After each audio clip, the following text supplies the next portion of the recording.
भाजपा सेना युतीकडून राजेश अग्रवाल व ज्ञानेश्वर साखरे यांची तर काँग्रेसकडून शैलेंद्रदादा पाटील यांची स्वीकृत नगरसेवकपदी वर्णी लागणार। उद्या 13 जानेवारी रोजी होणाऱ्या स्वीकृत नगरसेवकपदी भाजपा सेना युतीकडून भाजपाचे राजेश अग्रवाल व ज्ञानेश्वर अप्पा साखरे यांची तर काँग्रेसकडून माजी नगराध्यक्ष शैलेंद्रदादा पाटील यांची वर्णी लागणार असल्याचे खात्रीलायक वृत्त समोर आले आहे। सध्या शेगाव नगर परिषदेवर काँग्रेसचे लोकनियुक्त नगराध्यक्ष विराजमान झाले असून नगरसेवक मात्र भाजपा सेना महायुतीचे संख्याबळ जास्त असल्यामुळे पारडे जड ह्याच युतीचे राहणार आहे आणि सदस्य संख्या जास्त असल्यामुळे भाजपा सेना युतीचे 2 स्वीकृत सदस्य पालिकेवर जातील तर काँग्रेसचे 1 नगरसेवक राहतील।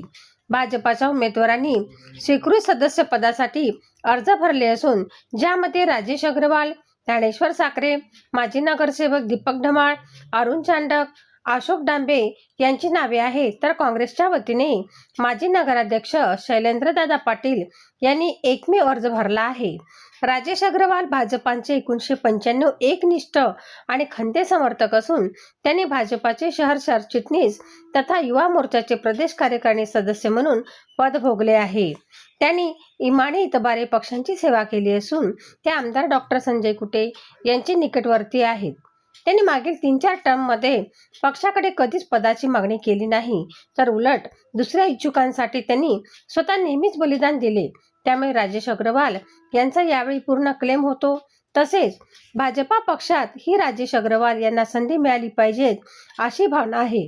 तसेच ज्ञानेश्वर साखरे हे गेल्या 1994 पासून पक्षाचे कार्यकर्ते आहे। 2 वेळा शहर सरचिटणीस तर गेल्या 6 वर्षापासून भाजपा शहराध्यक्ष आहेत। त्यांनी भाजपाचे संघटन उत्कृष्टरित्या बांधून ठेवले। पक्षांतर्गत सर्व कामांचे नियोजन आणि बैठका संघटन कौशल्य त्यांच्यात योग्य असल्यामुळे त्यांनीही मागील काळात नगरसेवक पदासाठी बलिदान केले आहे। त्यामुळे त्यांचाही यावेळी क्लेम मजबूत असल्याची चर्चा पक्षात आहे। तसेच या 2 पैकी कुणाला संधी नाही मिळाली तर अशोक डांबे यांना संधी मिळू शकते, कारण 2025च्या निवडणुकीच्या प्रभाग 1 मध्ये त्यांचे नाव समोर आले होते। मात्र ऐनवेळी सचिन धमाळ यांना उमेदवारी मिळाली आणि ते निवडणुकीत पराभूत झाले। उद्या स्वीकृत सदस्यांची निवड होणार असून या 2 निवडणुकीमुळे भाजपा पक्ष नगरपालिकेत अधिक मजबूत होणार आहे। तसेच माजी नगराध्यक्ष राहिलेले दमदार नेतृत्व म्हणून काँग्रेसचे शैलेंद्रदादा पाटील यांचीही वर्णी नगरसेवक पदी लागणार आहे।